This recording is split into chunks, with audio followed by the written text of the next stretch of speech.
You remember that? So I Yeah. have the video, and the launch angle was zero point 0.1, and it was like a 165-mile-an-hour laser.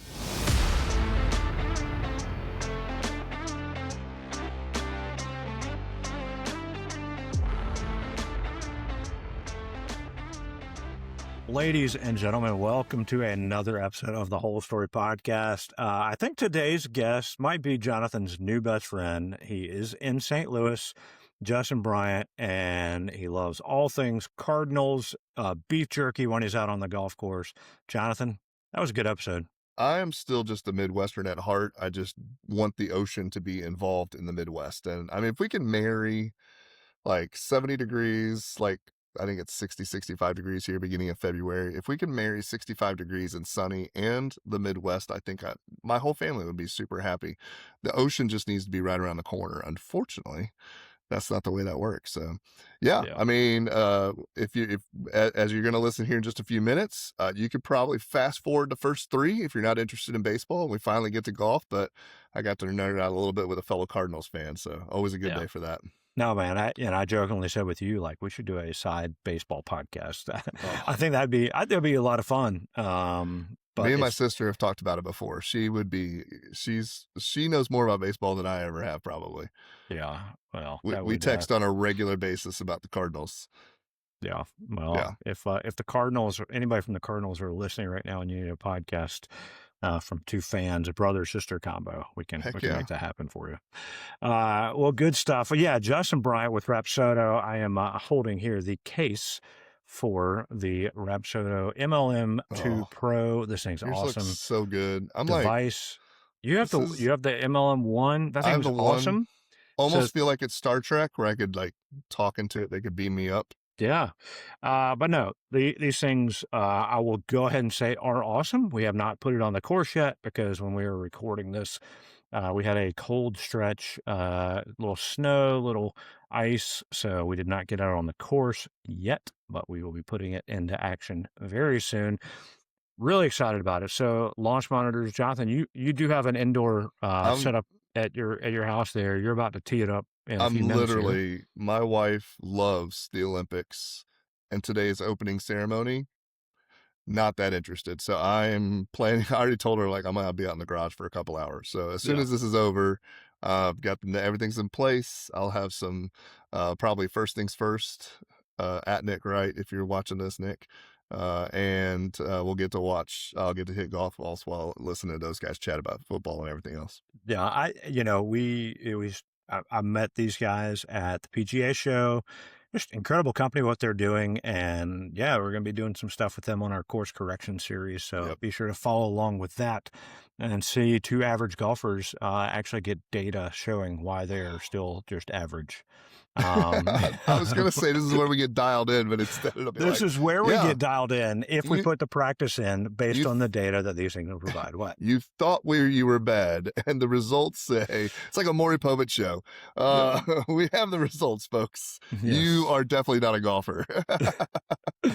That's funny. Well, they do have baseball and softball things as well that we could get if we want to change genres, sports altogether. So, but anyway, no, great conversation with Justin. You guys got to check this one out. You're going to like it a lot.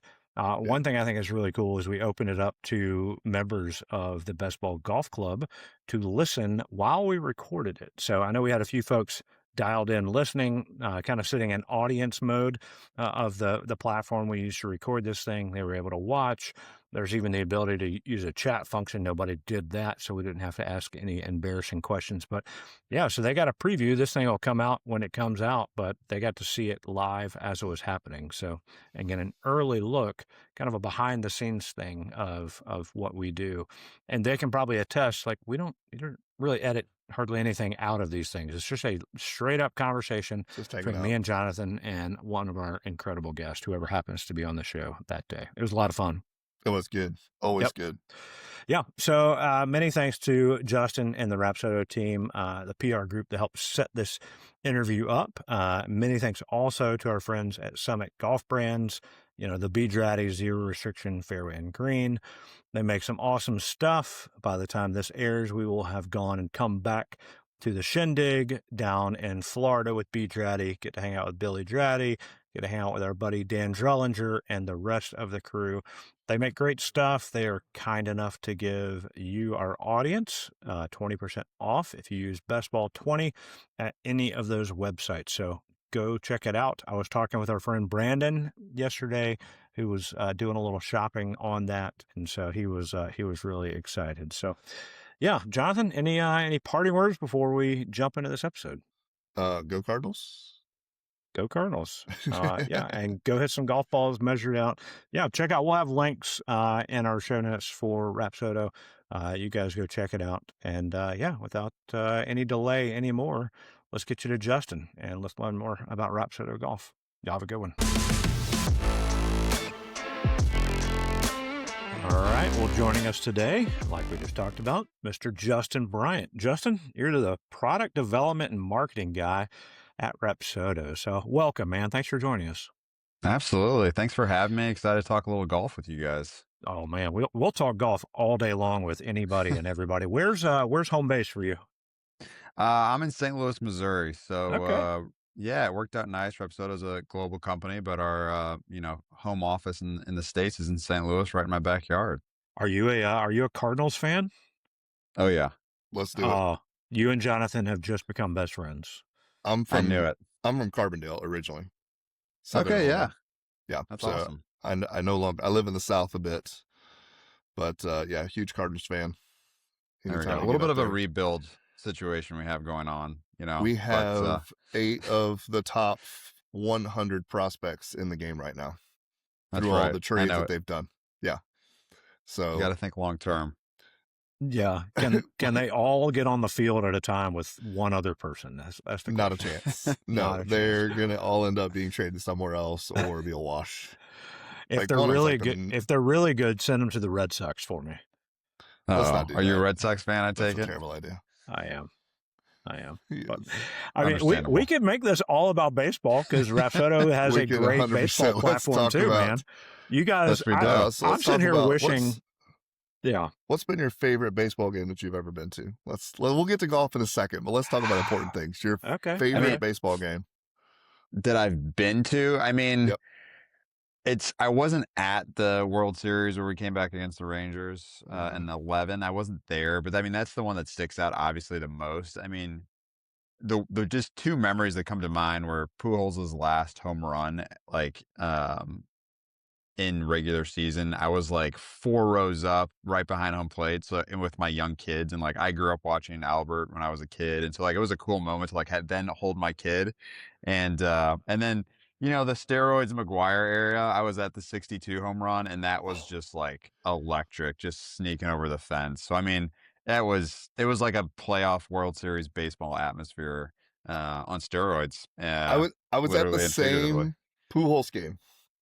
Nice. Yeah, I was 20 awesome. rows up behind cool. first place. Yeah, my sister's a huge baseball fan. I flew her out from Arizona. We met up there, and we watched the second to last game on that Saturday from the bullpen, and then we watched the last game from there. And I was also it was a good year of baseball for me. I was also there for Wainwright and Yachty's 325th battery. Oh yeah, yeah. I mean, that was just a fun year. It was you didn't expect all that to happen. No, it was a good year. So it was cool. Yeah. Well, the only time I've done anything in the stadium there in St. Louis, Busch Stadium, I believe, I got to play upper deck golf. Oh, cool. Which was awesome. So I'm glad that's what you were saying. I was hoping you weren't going to say you were at the 04 World Series because no. I was there. That's bad memories, though. No, that was a good one, though. I do appreciate that one. And again, we could talk baseball because you guys at Rapsodo have done some amazing things in helping baseball players. I feel like if Jonathan and if we were back the high school age at this point, professional careers, if we had your technology to work with. But we're not going to talk baseball anymore. We can, but let's talk golf. And before we get into the great things y'all are doing in the game from a company standpoint, we want to learn a little bit more about you. When did you, besides loving the Cardinals, when did you fall in love with the game of golf?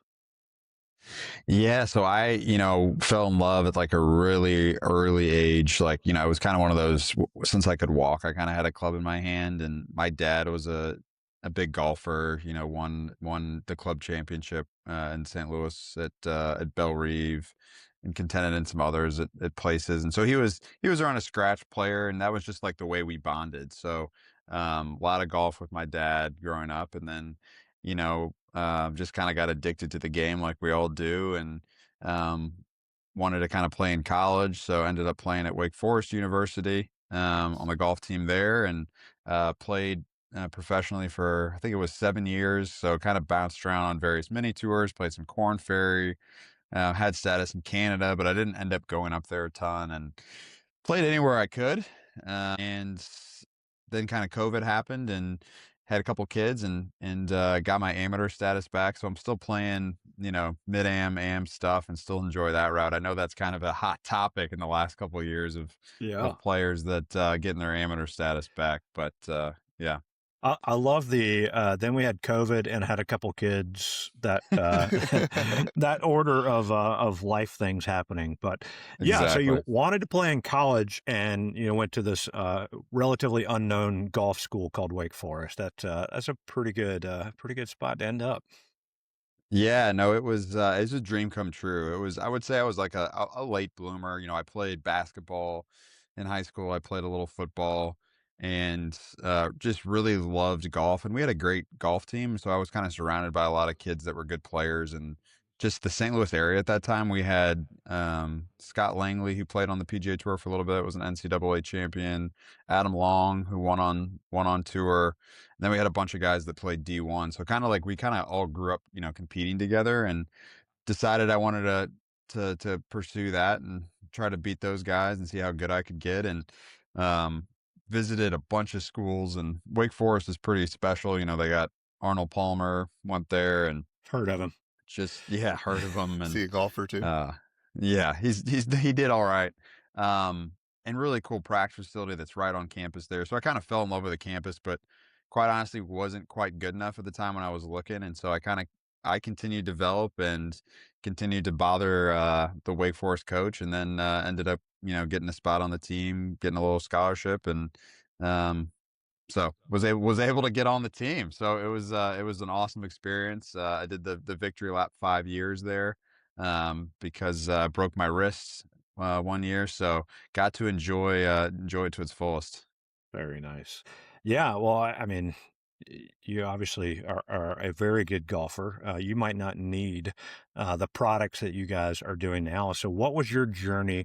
Was it right after professional golf when you finally said, "All right, I'm going to do something else," that you ended up where you are now? Yeah, so to kind of take a step back, so I graduated and played, mini tours. You're playing Q school, and there's so many good players. I always joke with friends, as I remember in 2019, Scotty Scheffler and I were playing a Monday qualifier in like a Corn Ferry event. And I think he shot like 65, I shot 66. Neither one of us got into the Monday. And then a year later, he like won the Masters, and like I was doing something else. So he was always a better player than I was, but I always think it's like a funny inflection point to look back at. Um, so like I was, bouncing around, the game felt good, but as I said, like I had two kids, a third was on the way, and then I missed getting my Corn Ferry card by I think a shot or two in the end of 19, and the game felt good, but it's, golf. There's just such that fine line by making it not, and COVID happens, and your status is kind of paused for 2 years, and it's just kind of talking with my wife, like the game feels good, but I don't want to be traveling, honestly, like 35 weeks out of the year, just scraping it by at this point with our kids. And so just started kind of looking around, and Rapsodo at that time had launched our first, product, the MLM1, which was really a disruptor in the category, a launch monitor you could fit in your pocket, $500. Like now there's a lot more players in this. There we go. A lot more players in this space, but back then it was really created its own personal launch monitor category. So, um, and this company was in St. Louis, and I was like, you know,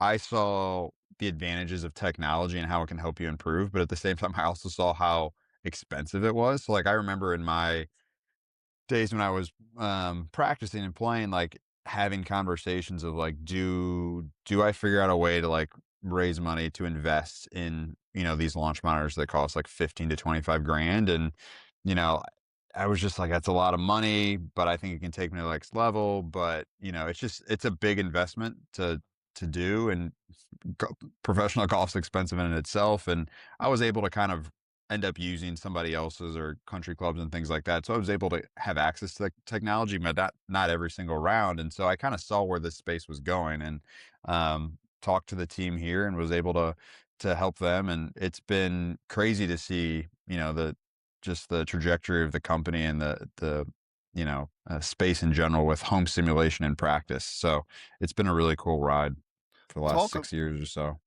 talk about that shift between the guys that are on the PGA Tour and the folks that are on the mini tours and the Corn Ferry and stuff regarding technology. Because anytime now you watch guys warming up at the range, you see them on their YouTube channels or anything like that, they have full on devices. I'm assuming it's their personal ones they're carrying with. But and again, you only probably watch the top 10 players in the world, right? There's another 110 or so that are PGA players that we don't see on a regular basis. They're not, the CBS doesn't follow them on the range type thing. So where does that, is there a technology gap in the way that they're approaching those things, or how does that work? And then the second part would that be, how big of an advantage is it for a pro player to be using that type of technology?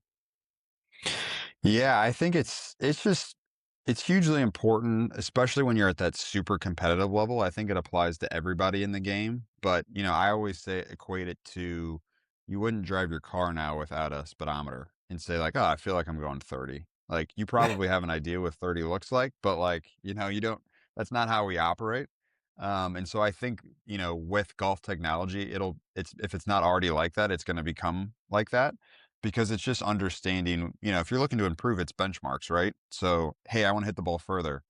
Great. How are you going to know if you hit it further? You need to understand how fast you're swinging, what the ball speed is, launch angle, optimize those type of things, but you kind of need to benchmark it as you go. And then as you're, dialing in your distances from the very, little things, as you see pros, you're in different environments, different temperature, different altitudes. You really need to know how far the golf ball is traveling. So it really starts with, somebody that's new to the game, just understanding the basics. Like my kids love doing it. And from them, it's just pure fun, right? It makes it gamified of, I'm going to give them an ice cream if they, hit their longest drive ever. And spoiler alert, they're going to get ice cream either way. But, We get it's ice just cream kind for of like using these making it. Because dad wants ice cream, Exactly. right? We get it. It's done. It wasn't my idea. Yeah. So I think it just applies across the board. That's a great way to think about it, the speedometer thing. It's really cool. And yeah, Jonathan held up the MLM 1, and I got the 2 here, I guess the MLM 2 Pro or whatever, they put it in the screen a little Yeah. better. Have not tested it. It arrived this week, and we are still getting out of I'm in South Carolina. We're getting out of like the 1 week of cold that we can't get out and play golf right now. So I'm thinking tomorrow, going to go put this thing to its paces. But the speedometer thing, like I've played around with some stuff. I've got, we work with the stack system. So we've got a little stack radar, There you and go. can at least see like the data that comes from swing speed and training there, and also their wedge platform of like try to hit at certain distances and stuff. But I feel like this is going to take that practice of knowing if I'm going 30 miles an hour or not to the next level, correct? Absolutely. So, I mean, we also integrate with the stack, which is great. So you can, if you, connect the apps, you can use our device and it'll sync it to the stack, which is awesome. I've used the stack as well. But yeah, it's just, getting that feedback. And I think sometimes people are overwhelmed. The MLM2 Pro has 15 metrics. So I think there's kind of any metric you're looking at. But when I'm practicing, I'm really only probably looking at 3.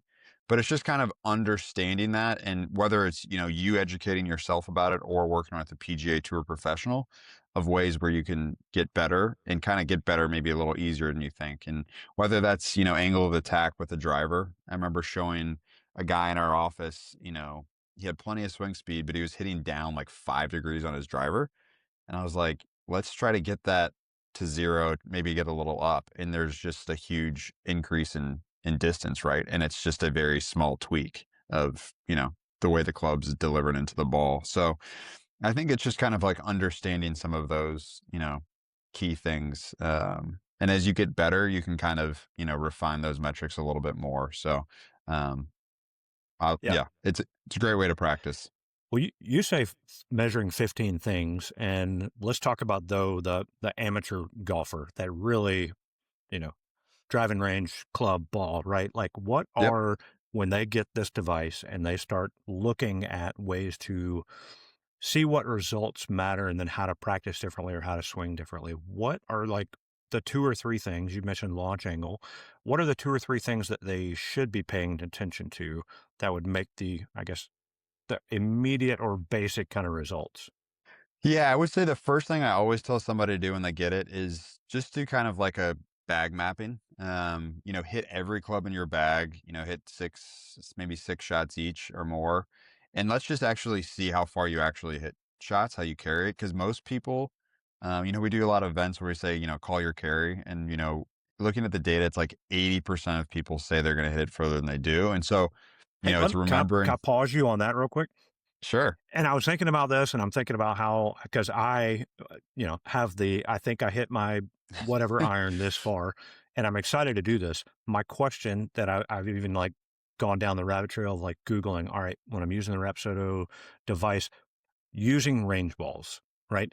If I Yep. go use a range ball, they're built differently than, the Titleist or, TaylorMade, Callaway, whatever that you'll use on the course. So if I'm doing the bag check on the range with range balls, what data am I going to get? And is that the same as what I would get if I'm hitting a regular golf ball? Yeah, that's a really good question. So when you start a session with us, there'll be a couple like ball options, and these can kind of save if you want to have them defaulted, or you can kind of change depending on how you use it. So you can put like range ball, like premium ball, which would be essentially what you're using on the golf course. And then we have these RPT golf balls that you're probably not going to fire at the range. You could use them on course. The one with the little Exactly. dots on it? Yeah. Little dots. I didn't get Typically, dots. yeah, that's the 2 Pro is the dot. So typically you use them into a net, and that's how we're measuring the spin and spin axis super accurately. Um, and then the data is normalized. So I always tell people it's gonna tell you how far you're hitting it. Now, granted, a practice ball is not gonna compress quite like they are at a premium ball. Um, so it's not that our data is inaccurate, but I always say like take it a little bit with like a grain of salt because um those balls sometimes are, if you're hitting outside and it's 30 degrees in South Carolina Right. tomorrow when you hit, like the ball's not going to compress quite the same, but it's going to be reflective of how you're hitting it that day, if that makes sense. Um, so I would say it's accurate, but I take it on the course sometimes. I take it, inside to get it. And I'm like, we put it up against industry standards and I'm very confident about the accuracy of it. But yeah, you gotta kind of take, how are you feeling that day as well into account. But generally you're not going to see like a 20-yard spike from day to day on your clubs, right? Like Okay. sometimes that's Well, why well, let's sorry, not Jonathan, I don't want to speak let's out of not get turn there. carried away. You mean the device is going to measure it accurately? How big of a spread you get between one club one day and one the next? There Because might be my some first user question error. was, Yeah. how bad of a slice can it register? Like if I'm just like shaking it off, does it still tell me I'm shaking it off to the left, or are there data Oh points yeah. that I'm missing? We've captured a lot of shanks. We actually did a video with Golf Digest that was just released, and we did like a closest to the pin with some of their editors. And one of the guys on our team actually shanked the shot while we were doing it, and you just saw it like go way to the right on there. So unfortunately, there's not really any hiding from the mishits. And we record every swing, the video camera with the impact vision camera, so you can see that shank in slow mo. Send it to your buddies. Yeah. So Well, we got you whether it's good or not. I don't have the 2. I just got the 1. I'm not going to get the slow mo or anything like that. We'll have to Yeah. get you the 2. Oh, Yeah. Well, so that kind of answers my question on, because I really want to know, because again, we use Arcos as well. Right. And Arcos is saying, hey, Robbie, you are not hitting it as far as you think you are, which it's Right. fantastic on course data, things like that. But I really want to get dialed in to where I do know, all right, well, 180 yards where you used to 10, 20 years ago be able to hit that 7-iron perfect. Maybe it's now the 6-iron or something because your 7-iron only carries 174 at max or something like that. So I'm excited to learn that. But I interrupted you. You were talking like, let's measure the bag first. But back to the metrics of what this thing will measure and what the amateur should pay attention to. Yeah, so I always say, do the bag mapping first, see how far they hit it, and as to kind of counteract that too, like the more shots you hit, the better depiction you're gonna get. Like sometimes you go out and I'm slicing all day. You will obviously like use yardage if you normally draw it, but the more data you can get in there, it's gonna give you really good averages over time to look at. So I always say that's number one, and then number two, it's kind of whether it's working with your PGA professional or you just have that insight of what you want to work with, you can kind of take it to the next level. So just high level, the 15 metrics are ball speed, angle of attack, club path, apex, launch angle, launch direction, descent angle, carry, total. I think I got them all there. So can I suggest go ahead. An extra one that you might want to consider? Sure. If I hit the ball straight distance. That way, if someone asks you, like, how far do you hit your club? You'd be like, well, normally 175, but if I hit the ball straight, like you could like somehow mathematically fix everybody's problem with their golf swing and be like, if you just say make you feel real good. Yeah, if you do. Well, yeah, there's certain things you can see on there too. Like we'll categorize straight shots versus slices and things. And you can see like, yeah, when you slice it, it goes 140, but when you hit it straight, it goes 165. And hey, when you pull it, it actually goes 170. So you can see those insights. Yeah.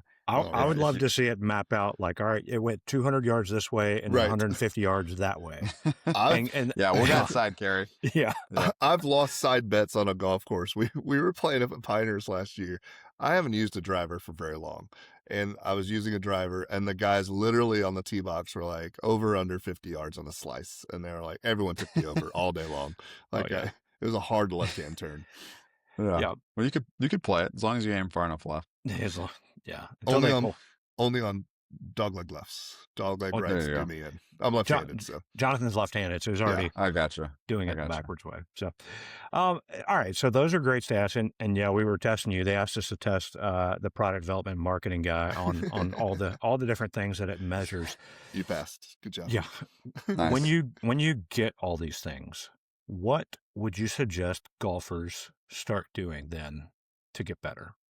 Yeah, so the first thing like I would think of is, so we got the bag mapping, but let's work on our actually wedges. So when you do a half swing, what does that do? I mean, I spend a lot of my time on mine with working on shots with my wedges, kind of that clock system.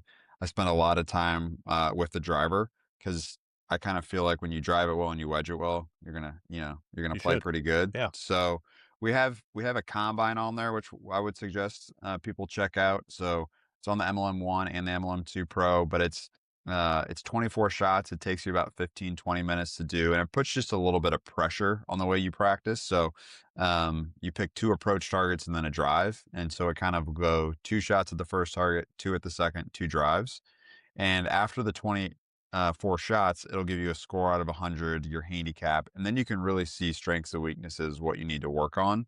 You may be a 10 handicap with the driver and a 20 handicap from 100 yards. So then it's pretty obvious, all right, I need to work on the 100-yard shot. So I would say, that's a great feature on there, but the sim side of it is fun and helpful, I think, too. So we have 30,000 courses you can play on the MLM2 Pro, and whether you're playing with your buddies the next day, I always say you can kind of like play it ahead of time at your house. You could play it on, the range, at your local driving range and play it. And it gives you kind of what you're going to hit off the tee, what you can kind of expect to hit. And it's fun. So, I always think, those are kind of ways that I would at least start at, but depends on the golfer. I can get really granular with, low launch, high spin for the wedges. We want high launch, low spin for the driver, and how you're going to look at it that way. Well, Jonathan and I were talking, or I think I threw it out to him. Like, I'm sitting there thinking of like games we can play. Like we get together and we'll play some golf, and we'll record stuff for our course correction series and other stuff that we do. And I'm sitting there thinking like, let's pick the 100-yard shot because, yes, everybody knows we should be practicing that and in. And let's pick the 100-yard shot. We'll have the Rapsodo there measuring those shots, and we'll each take turns and almost do like darts, where you're trying to get up to 300 or something like that. Yeah.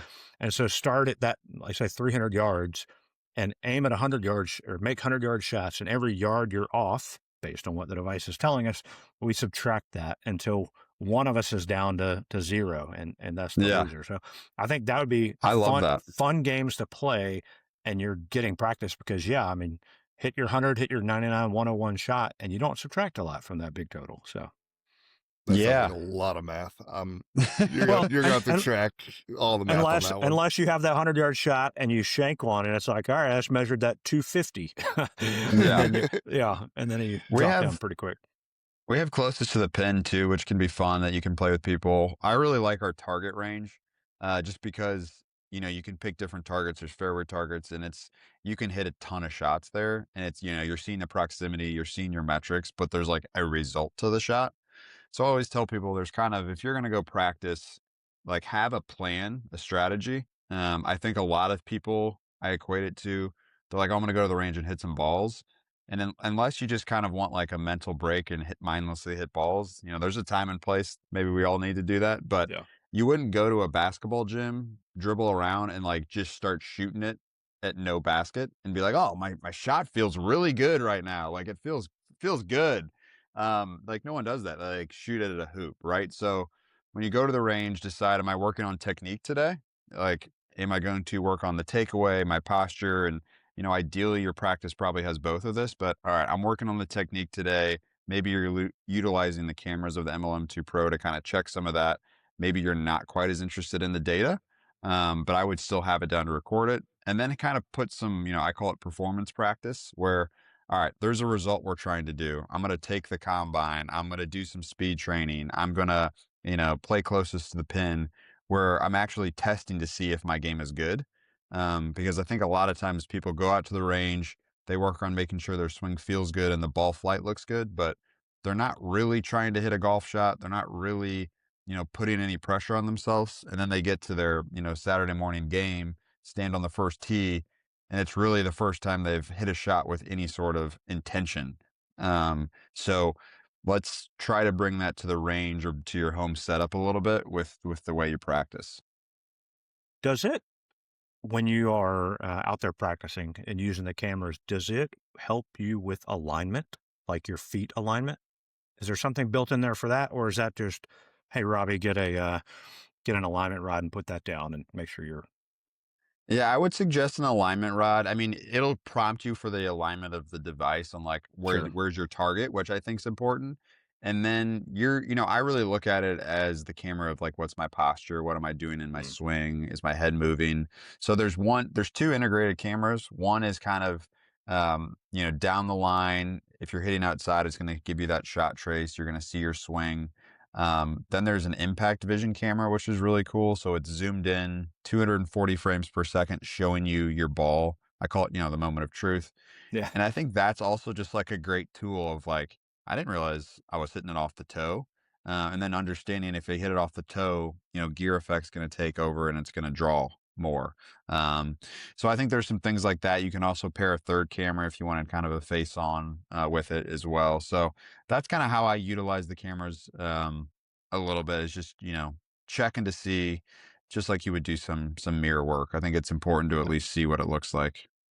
Well, I was talking to Jonathan the other day about this, and I said, I believe, and I even got the foot spray right on one of my last practice times, and I believe I'm hitting it more off the heel, which is causing, for me as a righty, causing that fade, sometimes more of a slice. And I set up the iPhone, tried to slow it down. I think this is when the impact, and of course you can never with the iPhone get it to pause right at impact.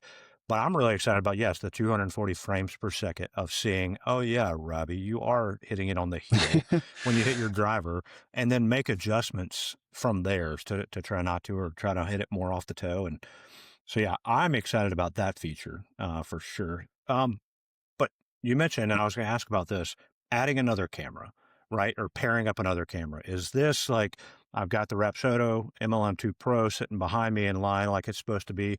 I could take my phone or something like that and pair it up kind of in the front facing, or I guess directly on facing. Is that what it does? Or you tell us, I guess.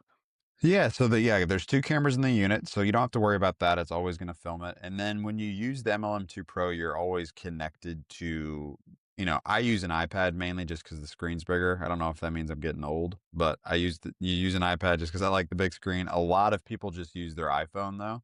And when you're in a practice session in that play mode, you'll see at the top, you can toggle on the camera. So it turns on the front facing camera, and then you can put that wherever you want, whatever angle you want.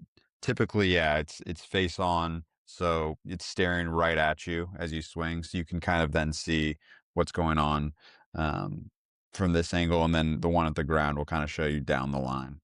Under the It's typically what most people do. You guys have an iPad case that will not let the iPad get hit by a golf ball? Is that because face on sounds dangerous? Yeah, so face on will be like I'm hitting this way. Oh, okay. Not in front of the ball, face on you as a person. 90 degrees perpendicular. Okay. Yeah. Okay. If it's same question applies then. Do we I was still about to have say a way the same question. if it's 90 degrees? Yeah. Contract with OtterBox or something like that. Exactly. Yeah. So if it's 90 degrees this way, you could shank it. I guess it'd be tough. I mean, we sell like they're called G pods on our website. Yep. But any sort of like tripod, you can connect your phone to, and it'll stick there. And yeah, it would be directly, 90 degrees from your target. So Jonathan, I've never seen you swing, but still in the danger zone. Yeah, that's okay. The 240 frames a second would tell you what just happened before your phone broke. Exactly. I do have a friend that won't go play golf with me, and I'm not this bad a golfer. I have no idea how this happened, but he literally almost lost his eye, and he was 10 yards behind the guy swinging. Like some sort of freak show accident of took a swing. And he won't go play with you. He won't even go. He doesn't play golf. He won't even go walking. He's like, and I didn't know this for the longest time. I'm like, why? What? Like you're out here where why don't you come play? He's like, I didn't tell you about my eye. I'm like, what about your eye? And he still has to wear like glasses because he like orbital bones were broken. He almost lost his eye. It was a whole ordeal. So, oh my gosh, that's for a different podcast for sure. Yeah, the Rapsodo would have caught it at 240. Frames per second though, so it would have been awesome. It would have. We've seen some crazy videos that people have posted of like their club breaks at impact, and like you can see it on 240 frames. We've seen I've seen some funny ones where they didn't measure their garage height properly, so we catch it on camera of them hitting their lights. It hits it hits the wall, a shank, and then it comes back and hits them. We've seen quite a few outtakes, as they would say. That's captured by the 2 Pro. Yeah, it's been fun. That's awesome. Well, I mean, it seems like this has it all. And this is, I know we talked earlier about the professional side, and they have super expensive other things out there, but this is more for the consumer, right? The average everyday golfer to take and get better. And it's portable. Like I've got the whole case right here. I could take this out to the driving range and do everything I need it to do. And you mentioned, and I think I've read a lot, the accuracy is just as good as a lot of these super expensive things that pros are carrying around, correct? Absolutely. So that's, the mission, our mission of our company is to give athletes everywhere the tools they need to play like never before. And so, affordability, that accessibility is a huge part of it. So the MLM2 Pro is $699. So pretty crazy when you think of the accuracy he has. And then, the ones the guys on TV on the tour are using are 15, 20, 25 grand. Pretty big difference there. And as you said, the portability of you could just put it in your backpack. You can put it in your golf bag. The MLM1 you can literally put in your pocket. So it's just super portable and then accessible for any golfer to purchase. Do you have many people that, and I know you mentioned earlier, you'll take yours out on the course.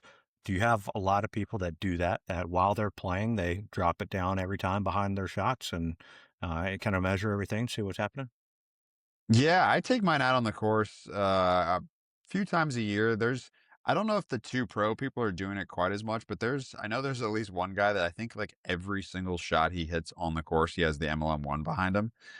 He's got and he plays a lot of golf. So it's definitely something you can, take out on the course, capture your buddy's drives and, roast them or celebrate a big hit. So, and you can export the video right there from the app and send it to your buddy if, he it's a good one. So, yeah, definitely can take it out in the course. And that's I guess when you're doing that, that's there's a separate little, I don't want to say feature, but like mode where it's like you're on the course. And you mentioned like film your buddy's swing. So it's not like the data that would come from that would interfere with your data that you've been using to practice and stuff like that, correct? Yeah, so we don't really necessarily have like an on course mode. Okay. The MLM1, we a couple of years ago, somebody like did a video and they set it up in like 7 seconds. So like the MLM1 is just super quick and you just practice mode. MLM2 Pro is going to take you, once you get used to it, maybe it's going to take you 30 seconds to set up. If your buddy swing, if you didn't want to keep it, you could just kind of delete it right away. Okay. So it won't mess up your data, or you can rename the session, Yeah. Jonathan shot, Yeah. things like that.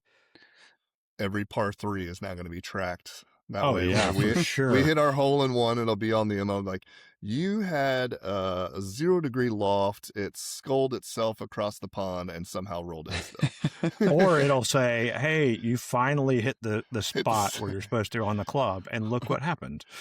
Yeah. Yeah. No, we did a good event like it was maybe 3 or 4 years ago, and we caught two kind of crazy moments on camera on the MLM2 Pro. So I don't know if you guys remember, but Garrett, one of the members of Good, we're doing a live event, and I was standing behind Garrett capturing it on the 2 Pro, and he hit somebody in the crowd Oh with it. yeah. You remember that? So I Yeah. have the video, and the launch angle was 0.1, and it was like 165-mile-an-hour laser. So that was a wild one we caught on the course. And then like a couple days later, they were playing their Good championship. It was a bunch of pros, and I had it out on a par 3, and Ryan Sullivan, a mini tour player, made a hole in one. So those were like within the span of a couple days, a couple crazy moments caught on course on the 2 Pro. The highs and lows of what you might capture on a golf That's course. right. The That's highs and so lows good. right there. Jonathan and I will give you less highs, more lows. So we'll be sure to capture a lot of that for you. Good. You'd be like, we've never seen this data from a golf ball before. We've seen it all. Yeah. Well, I mean, I hate to say it seems like you've perfected it. And I know technology companies, you're always trying to find how to make things better, what's next. So I guess we want to ask, like, what are y'all working on? If there's anything you could talk about, like what's next for golfers from Rapsodo? Yeah, so we really listen to like the community, our users, how they're using it. We have a very active community on social media, or people that reach out to our team and said, "Hey, like you guys should do this." So, we came out with an app update yesterday that's direct feedback from our users. So we're always like updating the software, and that's no extra cost. It's just the product keeps getting better and better with new play modes and things like that. So that's one thing. At the PGA show a few weeks ago, we kind of debuted also direct from community feedback. We're working on a ceiling based unit, so one that would you'd attach to your ceiling. So we're super excited about that product. That'll be coming out later, but we kind of teased a prototype at the PGA show. And then with that, we're working on. I saw it. I was there. I saw it. It was pretty. Oh, cool. You saw it? There you go. Yeah. So we're I've really got a excited. Ceiling and everything right here. It's ready. Right there. Perfect. There you go. And then a PC app as well. So that's just direct feedback from community members. The MLM2 Pro is a mobile app. So it works on tablets and phones. And we have a lot of people that have these really cool home setups, and they kind of want more of that permanent home setup. And obviously with the PC, the graphics can be really enhanced. So we're working on that right now. And that new software will be available for our new overhead ceiling unit as well as the MLM2 Pro. So just, more immersive experience for people that kind of have those permanent setups at home. That's really cool. Well, it is all about I'm the excited. experience. Yeah. Well, you've got with the two that you've got and the 30,000 courses. So I just finished out a garage, and I'm literally looking at my 10 by 10 by 10 with the impact screen. I even had them put power so I could get my projectors hooked up someday if I got one of these things. So awesome. I'm spending the rest of my afternoon out here hitting golf balls with this thing. That's the plan. Awesome. Yeah. No, that's the great thing about like the 2 Pro is you can really make, whatever your budget and space is, you can make a setup. So I don't unfortunately have any space in my house. So like mine setups in the patio, or I bring it in the basement for my kids to swing. It's too short. I'm too tall for the two swing down there, but they do it.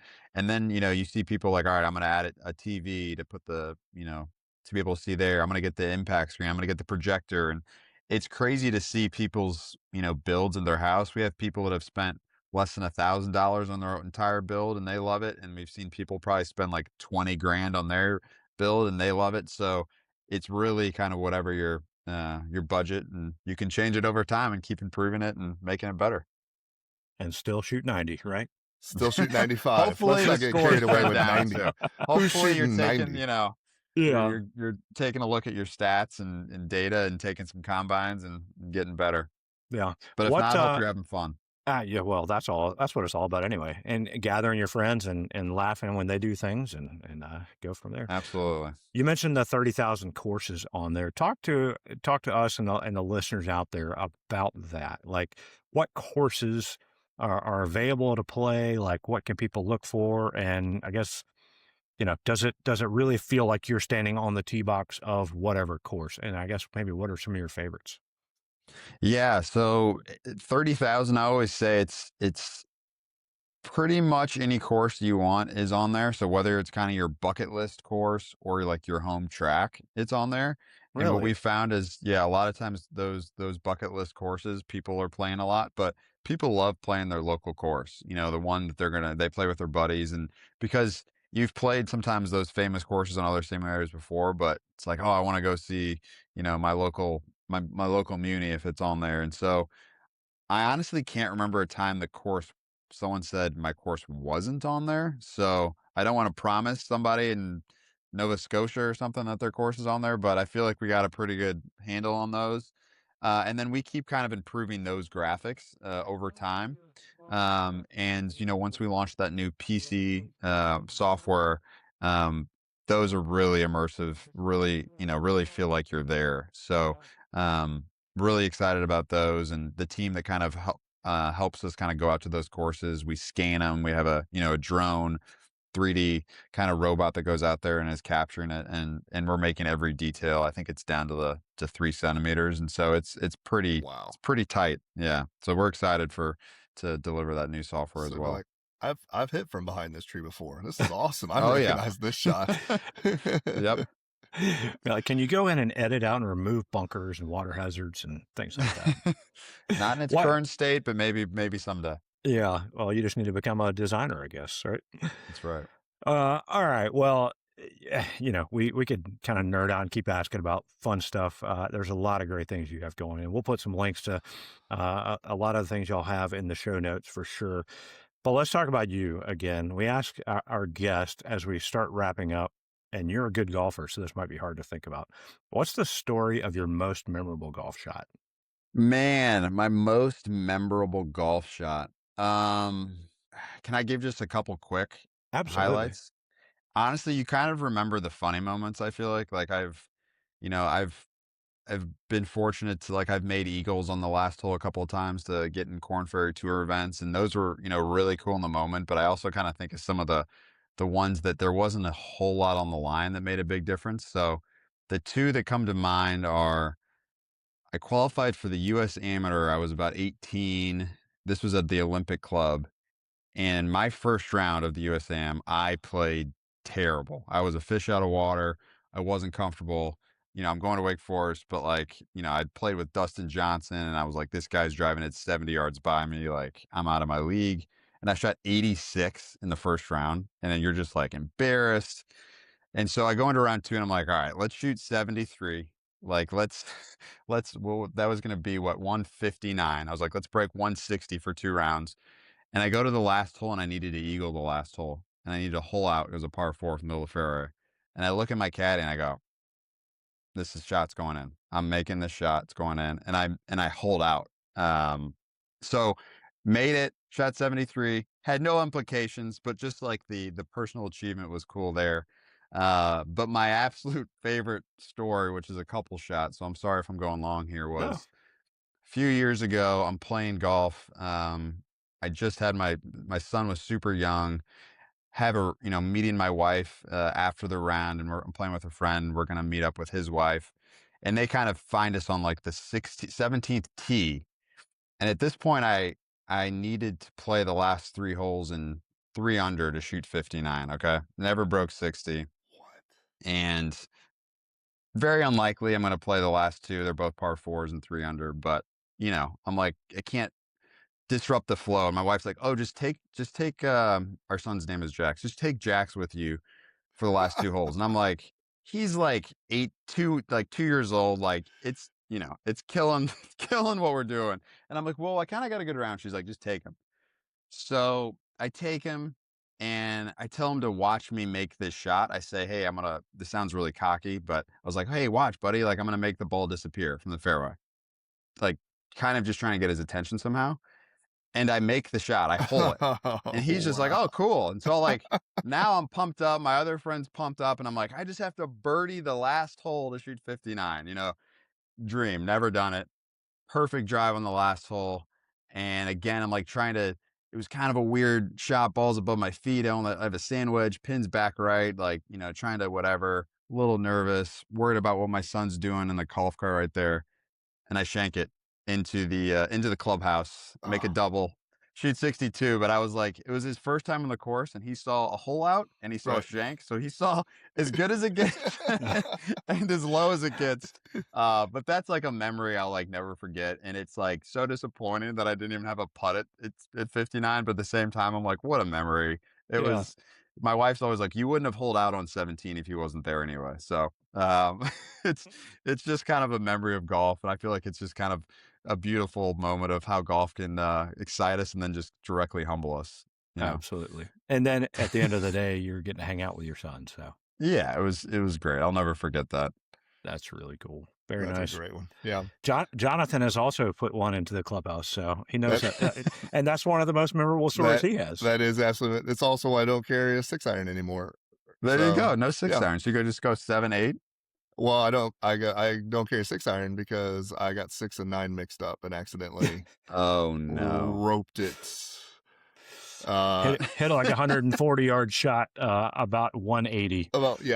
Underneath the metal pavilion into the glass door, and old people went scurrying.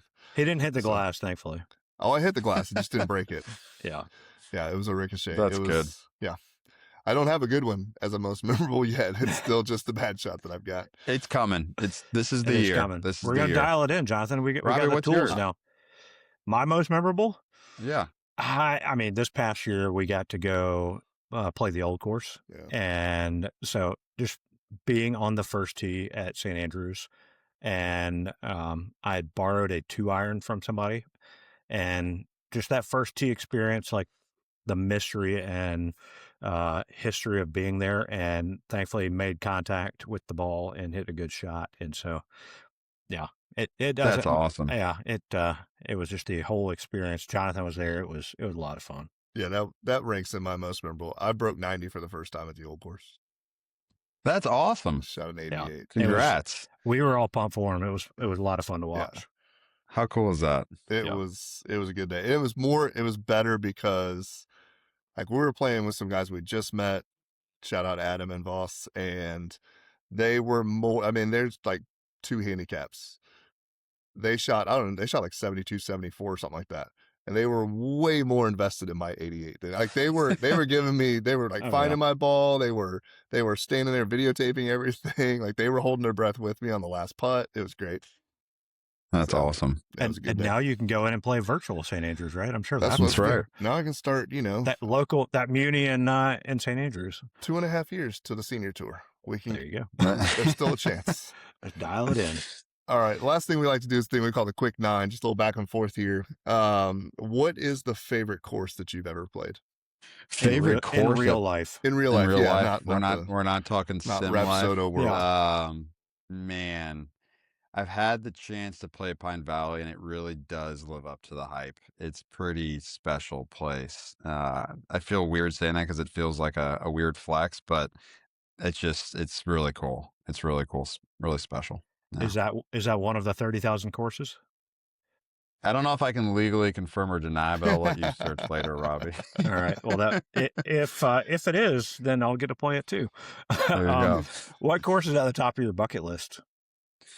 Course is the top. I've never played St. Andrews, the old course, so that's definitely like at the top of mine. I was there and got to play like the Jubilee and the new course that what's like 150 years old. Yeah. But the old course was closed because I think the Open was coming in like 2 weeks. So that one's like the clear number one. I mean, I feel like the ones in Australia. I've never been to Australia, Yeah. but like Royal Yeah. Melbourne and Tahiti and some of those like just look awesome. That So would I be like great. really firm golf courses. That's what kind of excites me is when the ball lands, it does stuff. So Yeah.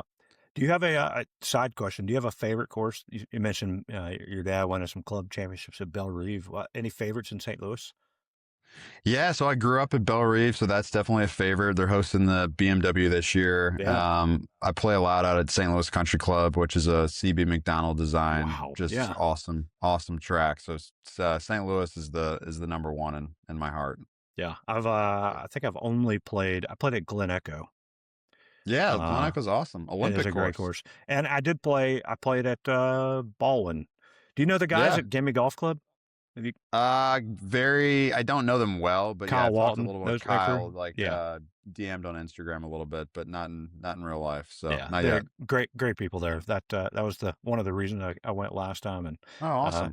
now we have another friend to come visit. Yeah. St. Well, Louis. if you come to St. Louis, let me And know. Jonathan likes baseball, or I like baseball too, but he likes. We'll do a little Cardinals. golf, a little Cardinals game. Perfect. Sounds perfect. Perfect little That's Saturday a good or trip. something. Yeah. All right. What is the favorite course that no one knows about? Man, favorite course that nobody knows about. I mean, this is just very local and niche, so I mean, it's probably not for your listeners, but Ruth Park in St. Louis, it's a 9-hole muni. There's no bunkers, but you know, we have a game there that we play on Fridays, Friday Loop. We tee off at about from 6 to 7, and it's just fun. It's a fun golf course, good vibes. Fifth hole, eat your lunch if you're not careful. So I always tell people in St. Louis, go check out Ruth Park. I love it. Yeah. Yeah. Well, ours is an 18-hole county-owned muni here in Columbia, South Carolina. It's called Linrick. Yep. And it's nice. great layout. I really hope it's part of the 30,000 courses. But great layout. They don't. I mean, it's hard to care for it because it's a county course. But if they did, it would be extra awesome. Yeah. That's cool. Who would be in your dream foursome?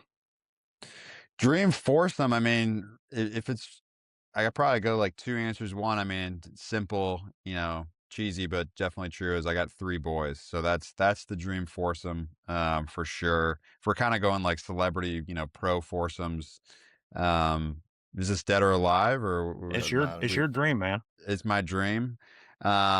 So my boys would be the clear choice, but otherwise, I mean, it'd probably go like Bobby Jones, probably go like Tiger, and then we'd throw in somebody like I'm trying to think who's kind of like could get, you know, somebody like an Adam Sandler that's going to keep the group loose a little bit, you know, something like that. So we'll go with that.